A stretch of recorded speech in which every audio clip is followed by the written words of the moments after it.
Kembali lagi ke podcast Ngobrol Sepatu, ngobrol asik seputar pemilu bersama saya Fahmi Umar dari Bawaslu Provinsi Kalimantan Utara. Kali ini kita kehadiran dua narasumber kita, yaitu sahabat dari generasi Gen Z ya.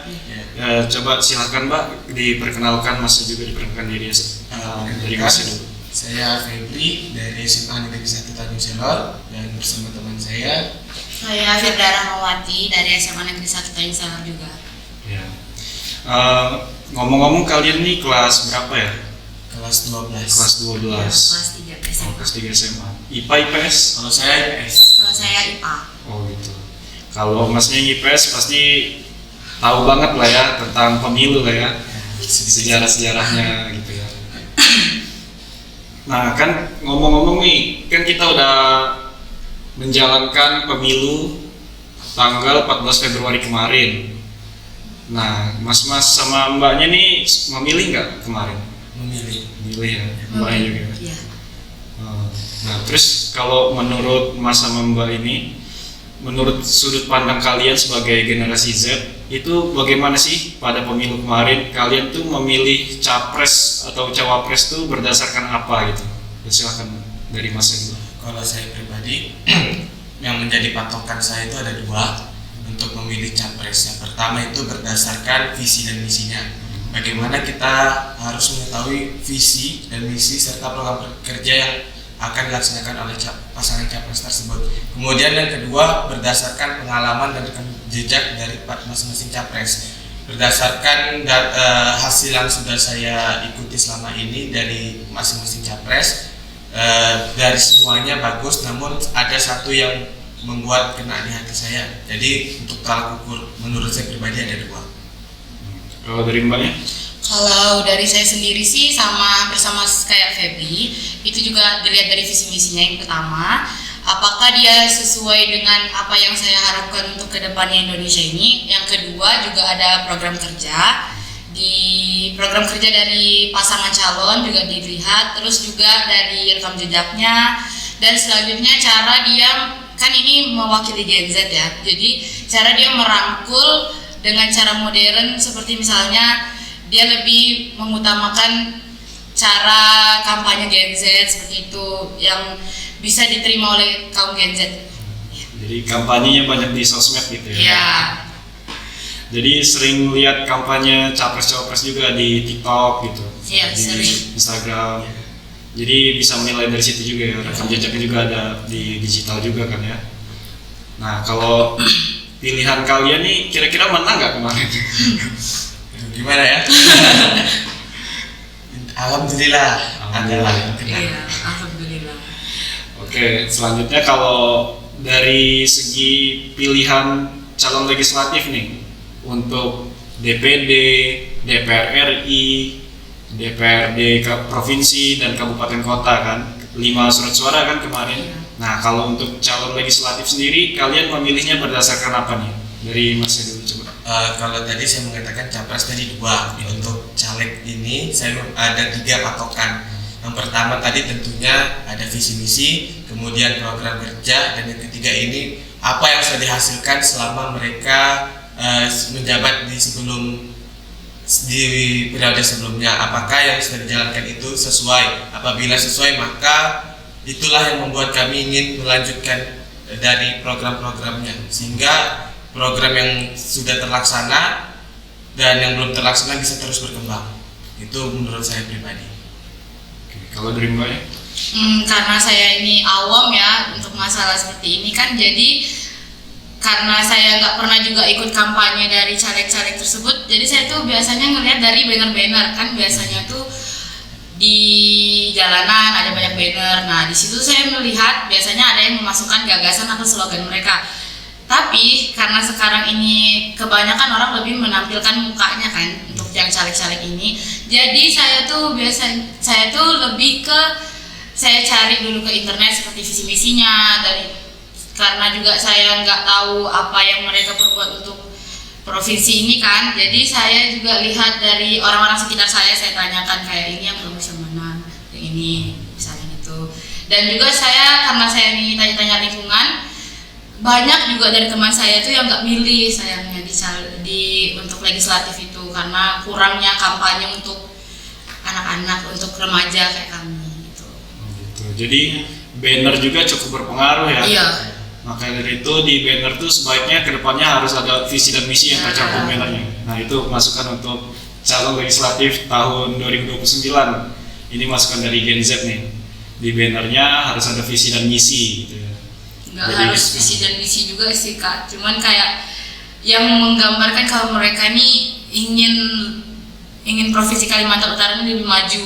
Biasanya itu kan nama, nomornya, gambarnya, udah kayak gitu. Ya, sama ya partainya gitu kan. Nah, kurang tahu kita untuk apa yang mereka inginkan setelah itu seperti apa. Jadi itu kadang buat kami bingung di situ. Iya. Terus karena banyak juga ya baliho-baliho beda-beda orangnya, beda-beda partainya. Bingung juga ya menentukan pilihannya. Tapi bukan karena berdasarkan money politik kan? Nggak boleh ya. Nah, ngomong-ngomong kalau kan kalian udah 17 tahun ke atas nih kan, berarti udah berdaulat ya untuk dirinya sendiri. Nah, untuk pilihan kalian sendiri kemarin itu bebas atau enggak nih? Atau masih ikut ibu, bapak, apa sudah dapat memilih pilihannya sendiri? Kalau saya berdasarkan lingkungan keluarga untuk memilih itu dibebaskan berdasarkan sesuai apa yang diinginkan masing-masing ada dalam keluarga tersebut, dan orang tua saya pun tidak pernah memaksa saya untuk memilih paslon ini, paslon si A, paslon si B, enggak. Bahkan orang tua saya pun menyampaikan kepada saya seumpama kalau ada ditawarkan untuk ikut berkampanye jangan, karena ini bukan waktunya. Maksudnya bukan waktunya itu nanti ada waktunya, tapi untuk saat ini rahasiakan dulu dan nanti buka suara ketika di TPS. Kalau Mbak ya? Kalau saya kebetulan memang beda suara sama orang tua saya, dan orang tua saya juga nggak yang marah atau gimana karena beda pendapat. Mungkin kan orang tua saya juga paham kan sistemnya pemilu ini kan luber dan jurdil. Nah, jadi itu saya dibebaskan untuk memilih sesuai hati nurani saya, dan juga yang mana menurut saya yang baik itu saya dipersilakan untuk memilih. Berarti keluarganya demokratis ya? Iya, alhamdulillah. Bisa memilih pilihannya sendiri gitu, tanpa terikat orang tua atau lingkungan yang lain. Oke, bagus, sesuai dengan asas pemilu ya, bebas salah satunya. Nah, terus untuk kalian kan sering buka nih sosmed waktu kampanye kemarin sebelum tanggal 14 Februari kan banyak lah itu hoax, berita-berita hoax gitu kan. Nah, kalau yang kalian lihat sendiri di media sosial tuh banyak gak sih? Terus apa hoaxnya yang ada di media sosial tuh? Dari Mas coba. Kalau selama masa kampanye pasti tidak terlepas dari yang namanya berita-berita palsu. Tentunya hampir setiap hari yang saya scroll baik di Instagram, di TikTok maupun di Twitter itu sering sekali berita-berita hoax. Namun kalau saya itu menanggapinya dengan cerdas gitu. Maksudnya kita ketahui dulu ini sumbernya dari mana, asalnya dari mana, ini dari laman mana, ini dari situs mana, itu perlu kita ketahui. Kemudian kalau memang itu benar, terjadinya berita tersebut benar, kita kemudian mengulangi kembali apakah yang disampaikan ini datanya benar-benar valid atau masih dalam tanda tanya gitu. Jadi kalau saya menyikapi berita hoax itu saya anggap angin lewat, karena nggak ada artinya gitu buat saya. Dan saya juga pernah disampaikan sama guru saya waktu itu, beliau bilang kita boleh menyanjung pilihan kita, tapi tidak boleh menyanjung pilihan orang lain, karena di situ belum tentu apa yang kita ceritakan ke teman kita itu sepenuhnya benar, dan apa yang diceritakan ke teman kita kepada kita itu sepenuhnya juga benar. Jadi percuma saling kuat argumen kanan sama kiri, ujung-ujungnya nanti bakalan itu yang membuat kerusakan di dalamnya nanti. Jadi kita boleh menyanjung pilihan kita, tapi tidak boleh mencela pilihan orang lain. Itu yang saya pegang. Jadi berita-berita hoax yang ada berseliweran itu sedang angin lewat. Berarti divalidasi dulu ya, berita di sosial medianya itu valid atau tidak, benar atau tidak, baru kita percaya atau enggaknya gitu ya. Kalau dari Mbak? Sebelum ngomongin sosmed yang lain, gak usah jauh-jauh, di WA grup keluarga itu biasanya sering kan Iya. di share hoax-hoax, dan juga kadang karena grup keluarga kita tuh ada orang tua kan Kak, jadi kayak banyak yang kemakan hoax. Kadang tuh kita bersikapnya tuh kayak ini dikasih tahu ini tuh gak benar, coba cari lagi. Terus juga kadang juga dilihat di TikTok itu yang kebanyakan nyebarin hoax ini kan paslon untuk capres dan cawapresnya kan. Kalau untuk legislatif jarang, karena juga ya mungkin ada suaranya masing-masing tempat.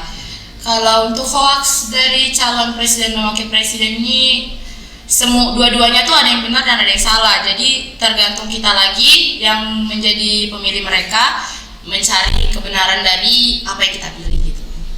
Iya. Banyak yang menyebar hoax juga ya di WA group. Iya. Ya.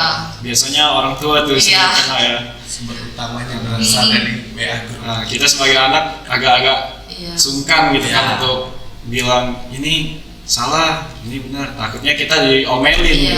jadi menggurui gitu. Iya. Nah, ini mungkin salah satu yang istilah kemarin setelah 14 Februari itu kan ada istilahnya silent majority ya. Iya. Nah, itu kebanyakan dari anak-anak muda, generasi Z, generasi milenial, nah itu banyak silent majority karena salah satunya itu tadi takut Iya. sama orang tua kita gitu kan, takut kita menggurui gitu. Nah, untuk harapan kalian nih bagaimana sih harapannya untuk capres dulu deh, ke depannya 5 tahun ke depan harapan kalian ini seperti apa untuk capres dan cawapres? Kalau saya, siapapun capres yang terpilih, ya kita sudah tahu lah siapa pemenangnya. Jadi untuk yang terpilih semoga bisa menjalankan amanah dari rakyatnya sesuai dengan program dan sesuai visi misi yang sudah dijalankan, dan tentunya bisa terus memberikan perbaikan-perbaikan di setiap 5 tahun ke depan. Itu aja sih dari saya. Jadi capres-cawapres bisa merealisasikan janji kampanyenya ya. Kalau dari Mbak? Sama sih, tapi lebih semoga calon presiden dan wakil presiden itu tetap dalam jalur yang baik, yang benar, tidak melenceng lah istilahnya tuh. Terus juga merealisasikan apa yang mereka janjikan kepada pemilih mereka agar tidak tersakiti lah masyarakatnya ini kan, dan selalu mensejahterakan masyarakatnya. Selalu membela rakyat, Iya. tidak membela kepentingan suatu golongan. Iya. Tidak nepotisme. Kalau untuk caleg sendiri yang kalian pilih harapan kedepannya bagaimana? Untuk caleg yang terpilih harapannya sama seperti pasangan capres dan cawapres tadi, namun bedanya untuk caleg yang berada di tempat kami khususnya Kalimantan Utara supaya bisa lebih melihat kembali situasi yang berada di provinsi kita ini. Kemudian untuk caleg yang berada di Kabupaten Bulungan lebih memperhatikan khususnya pembangunan yang ada di Kabupaten Bulungan. Apapun itu, tentunya harapan saya pribadi mewakili teman-teman generasi Z, tentunya baik, harapan yang sangat baik, kemudian mengaspirasi, menerima kritikan. Percuma kalau ada dibuat yang namanya kritikan atau saran, ketika dikasih saran atau kritik malah membungkam diri. Jadi pesan saya untuk para caleg, siapapun yang terpilih nantinya, baik di tingkat kabupaten atau kota, provinsi dan di RI, semoga bisa menjalankan amanah dengan baik, kemudian mengaspirasi suara rakyat. Intinya mau mendengar keluhan dan masukan dari masyarakat. Kalau dari Mbaknya? Kalau saya cuma mau nambahin untuk yang dari disampaikan Febri tadi, untuk caleg-caleg yang ada di Kalimantan Utara, kalau sudah dipilih dengan sama pemilihnya jangan sembunyi setelah dipilih kalau sudah naik. Terima kasih. Ya, jadi begitu ya calon legislatif yang terpilih. Ini adalah suara-suara dari pemilih kalian. Tolong diapresiasi dukungannya dengan turun ke masyarakat juga pada saat nanti saatnya mereka turun gitu kan untuk mendengarkan aspirasi.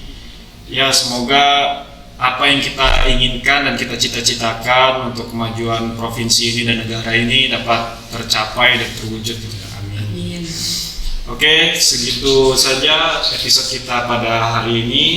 Selanjutnya kita akan mengundang narasumber yang tentunya tidak kalah menarik dengan topik pembahasan hari ini. Selamat sore, sampai jumpa sahabat Bawaslu.